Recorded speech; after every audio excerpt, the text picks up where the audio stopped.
Om Swastiastu, perkenalkan saya Jihan Alia Kanita dengan NIM 24055511120.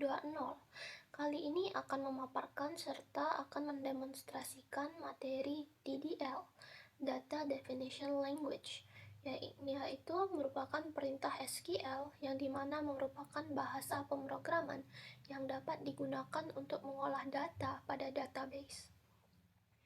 Nah, ketika kita berbicara tentang database, pada dasarnya kita itu berbicara tentang kumpulan informasi yang disimpan secara sistematis.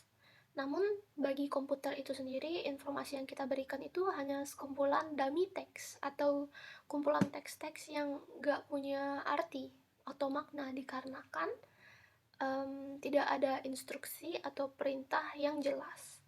Oleh karena itu, agar komputer memahami dan mengelola informasi tersebut, kita dapat menggunakan SQL atau Structured Query Language, bahasa query yang terstruktur, yaitu merupakan bahasa yang digunakan di berbagai sistem manajemen database. Nah, jadi kita sebagai pengolah data ya harus mengetahui instruksi-instruksi yang kita berikan kepada komputer supaya apa? Supaya instruksi yang kita berikan itu dapat berjalan sesuai keinginan dan tidak hanya sekedar garbage in dan garbage out ya. Jadi masukannya sampah ya keluar sampah juga. Jadi instruksi yang kita berikan itu harus berkualitas. Nah, DDL ini, Data Definition Language, merupakan salah satu tool yang digunakan dalam membuat database. Fungsinya mendefinisikan struktur atau membuat kerangka dari database itu sendiri. Bisa dilihat dari artinya sendiri, Data Definition Language, yakni bahasa yang mendefinisikan suatu data. Mendefinisikan ini membuat struktur, membuat kerangka. Nah, jadi pada DDL ini memiliki beberapa perintah yang digunakan. Nah, contohnya ada create, alter, dan drop. Masing-masing dari perintah ini memiliki kegunaan sendiri yang akan saya demonstrasikan setelah ini. Namun sebelum itu saya akan memberikan pemaparan singkat sebelum mendemonstrasikannya melalui query terminal.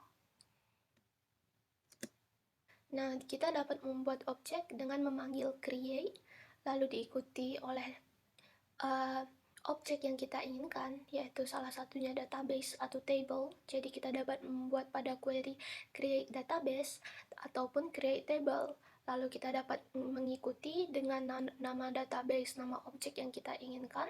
Kalau kita ingin membuat table, kita dapat membuat create table diikuti dengan nama tabel, nama kolom, dan tipe data. Selanjutnya, alter atau mengubah objek.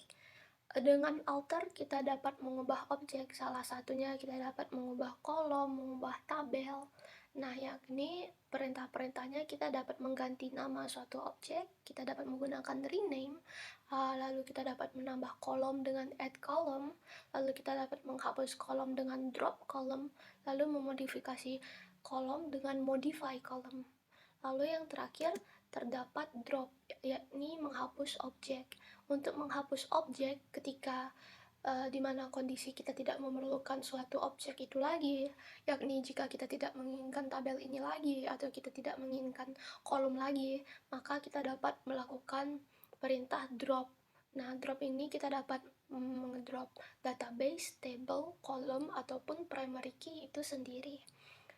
Lalu saya akan mendemonstrasikan bagaimana cara penggunaan dari perintah-perintah DDL ini sendiri.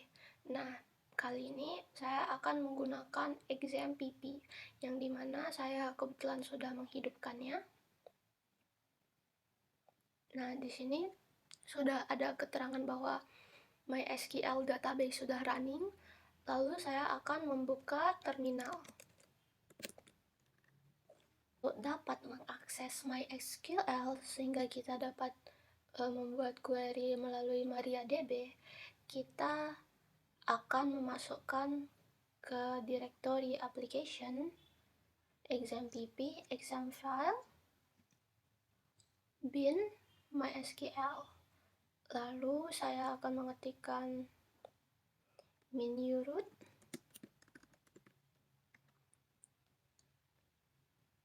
Nah, sekarang saya sudah masuk ke MariaDB.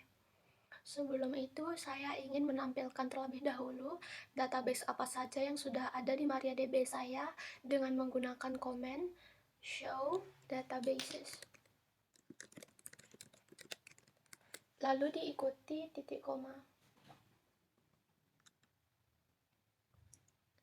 Nah, bisa dilihat ini merupakan database pada direktori saya, MariaDB saya.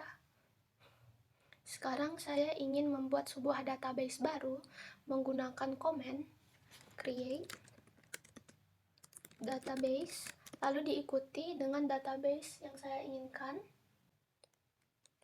db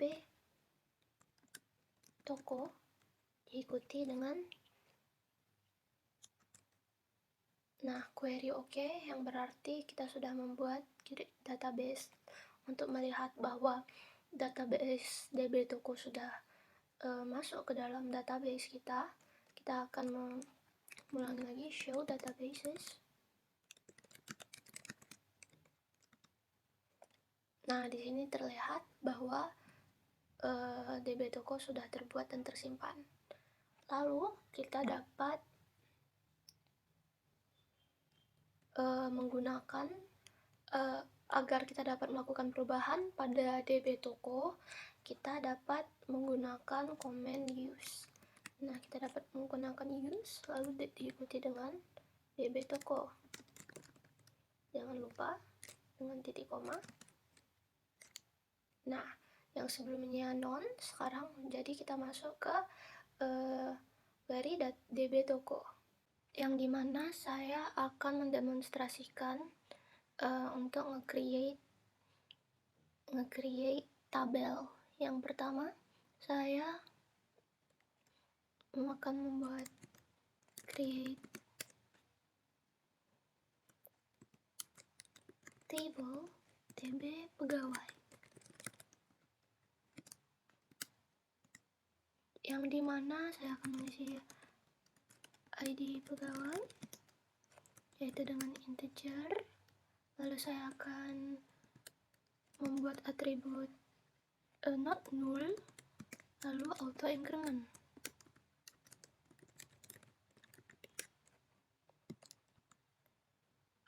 Lalu nama pegawai dengan varchar 30. Lalu alamat varchar juga.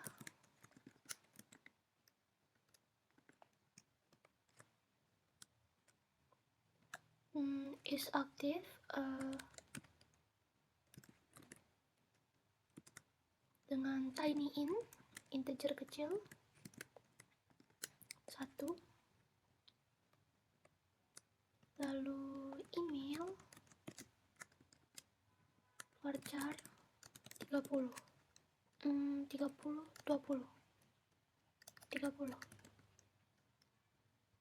dan terakhir primary key dari tb pegawai ini adalah ID pegawai.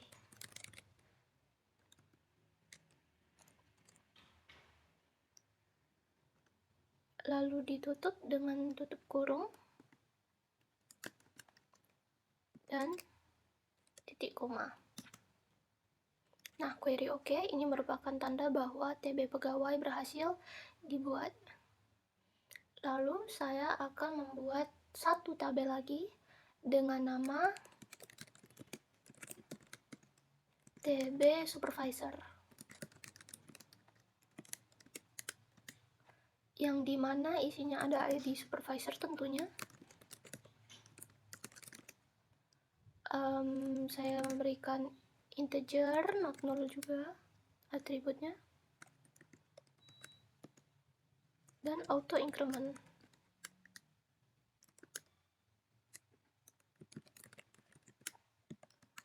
Lalu saya nama dengan varchar 31. sama, alamat varchar juga,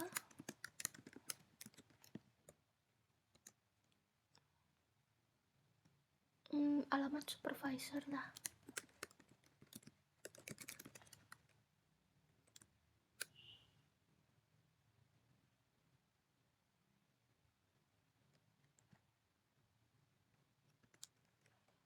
Lalu email ini saya gunakan varchar 30. Terakhir primary key-nya dari supervisor adalah ID supervisor.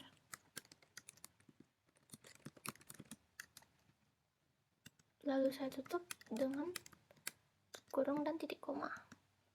Query OK menandakan bahwa tabel TB pegawai dan TB supervisor berhasil dibikin. Nah, untuk memelihatkannya saya dapat mengetik show tables dengan titik koma. Nah, di sini tandanya ada 2 tabel.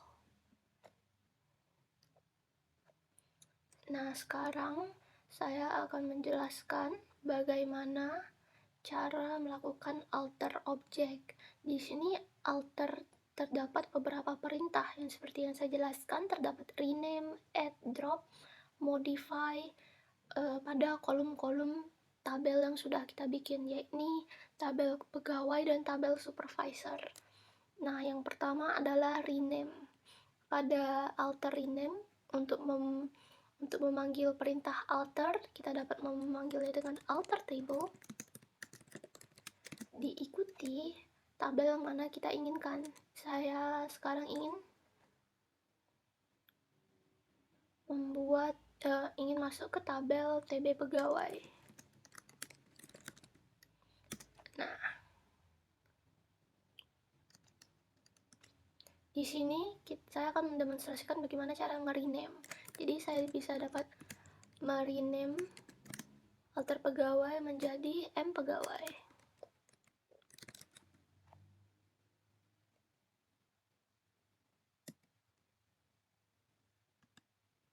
Nah, query OK, tandanya saya TB pegawai sudah ganti jadi M pegawai. Nah, saya juga akan melakukan hal yang sama pada TB supervisor, di mana saya akan nge-rename menjadi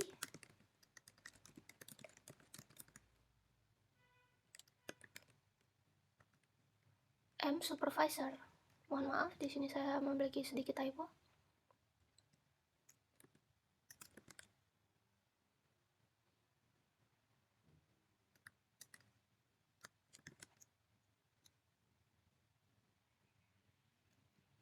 Jangan lupa titik koma.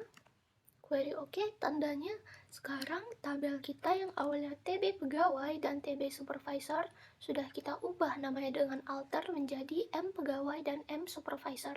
Hal ini bisa kita buktikan dengan show table sekali lagi.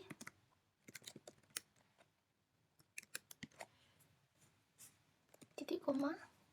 Nah, TB pegawai dan TB supervisor jadi M pegawai dan M supervisor.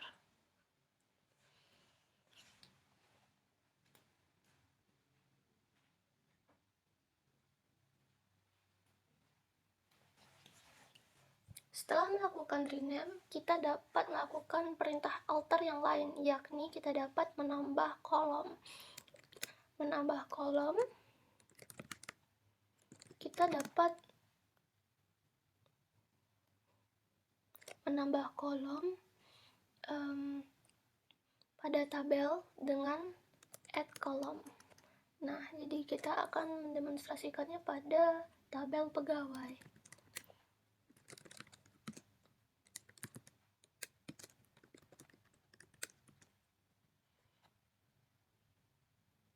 Saya akan menambah kontak untuk pegawai.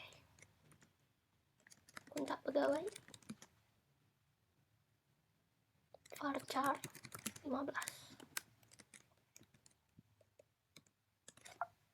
Nah, di sini terdapat error. Hal ini dikarenakan apa? Hal ini dikarenakan tadi sebelumnya kita sudah melakukan alter rename pada semua tabel kita menjadi mtable, jadi m pegawai. Maka kita dapat mengganti tb pegawai menjadi m pegawai. Query oke, tandanya saya sudah memasukkan kontak pegawai ke tabel pegawai. Setelah ini saya juga akan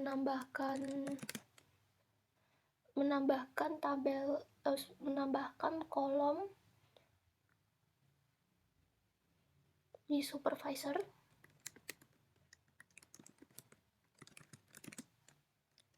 Yang dimana saya akan menambahkan ID pegawai. Hal ini tujuannya apa? Hal ini dikarenakan saya setelah ini dapat memasukkan foreign key. Nah, untuk memasukkan foreign key ini saya akan demonstrasikan setelah ini. Jadi alter table m supervisor menambah kolom ID pegawai. Query oke, lanjut. Oh, saya ingin menambahkan kontak juga saya ingin juga menambah kontak di supervisor. Saya juga dapat menambah kontak sekali lagi. Kontak varchar. Nah, setelah kita melakukan demonstrasi menambah kolom, sekarang kita dapat mendrop kolomnya lagi. Nah, dengan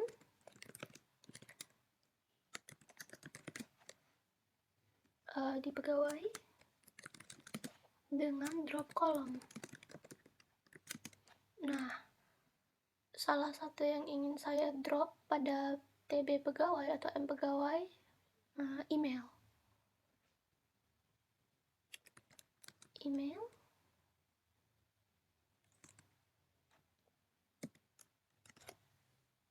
Query oke, tandanya email di tabel M pegawai sudah kita drop atau hapus dengan alter. Nah, lalu setelah itu kita dapat mengganti sebuah kolom. Ini digunakan untuk mengubah nama kolom sekaligus tipe datanya atau atribut dalam kolom itu.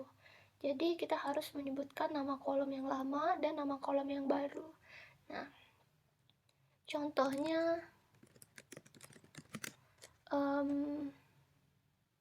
pada tabel pegawai lagi, saya dapat melakukan 2 kali perubahan change column. Nah, pada tabel pegawai saya gunakan nama. Saya akan menggunakan jadi nama lama, jadi saya gunakan nama barunya jadi nama pegawai dengan varchar tipe data diikuti dengan tipe data. Lalu yang kedua, tadi selain mengganti nama, saya juga dapat mengganti alamat. Jadi address. Varchar 50.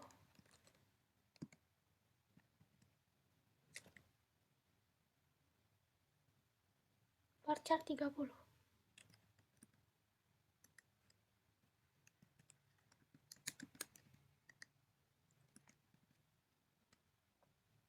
Nah, tandanya kita sudah mengganti kolom pada tabel pegawai. Setelah itu, saya ingin memodifikasi kolom.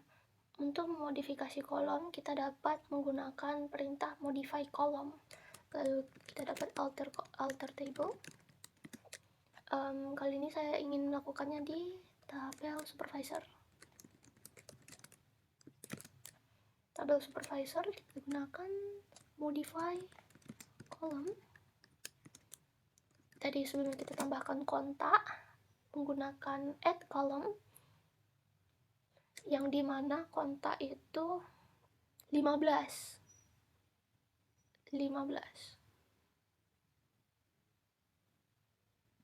Nah, sebelumnya 15 kita akan ganti menjadi 30, 20 dah. Nah, dengan modify column kita dapat mengganti tipe datanya tanpa harus menyebutkan nama kolom yang lama menjadi yang baru seperti change column. Nah, kita klik enter. Oh, saya akan tambahkan atributnya sekalian, not null. Tambah ya? Oke, tambah. Query oke, tandanya kita berhasil mengganti, memodify kolom kontak yang awalnya 15 varchar menjadi 20. Nah, sekarang saya akan mendemonstrasikan untuk menambah foreign key dari tabel supervisor ke tabel pegawai. Nah, jadi kita akan masuk ke alter table dulu. Di sini saya akan mengalternya dari tabel supervisor.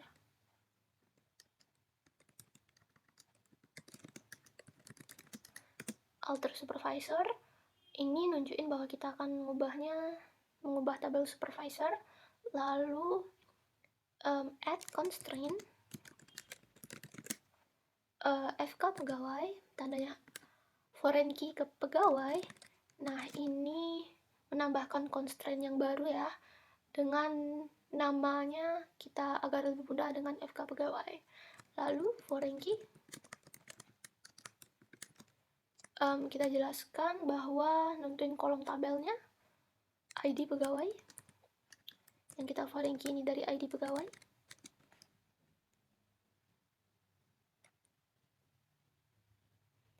Dengan referensi diambil dari tabel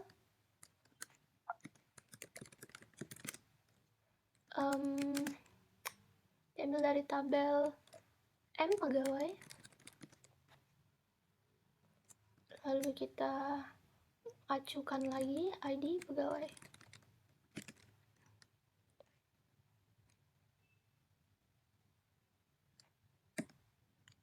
Lalu kita klik enter. Query oke, tandanya kita berhasil menambahkan foreign key pada tabel pegawai dan supervisor.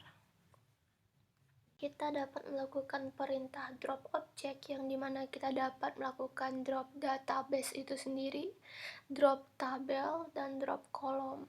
Nah, ini dilakukan dikarenakan mungkin kita sudah tidak membutuhkan kolom ini ataupun tabel ini, dikarenakan ingin menghindari konflik antar tabel, maupun kita tidak membutuhkan tabel, kolom, ataupun objek itu sendiri. Nah, di sini saya akan mendemonstrasikan bagaimana cara drop ini. Di sini saya akan melakukan drop database-nya langsung. Database toko.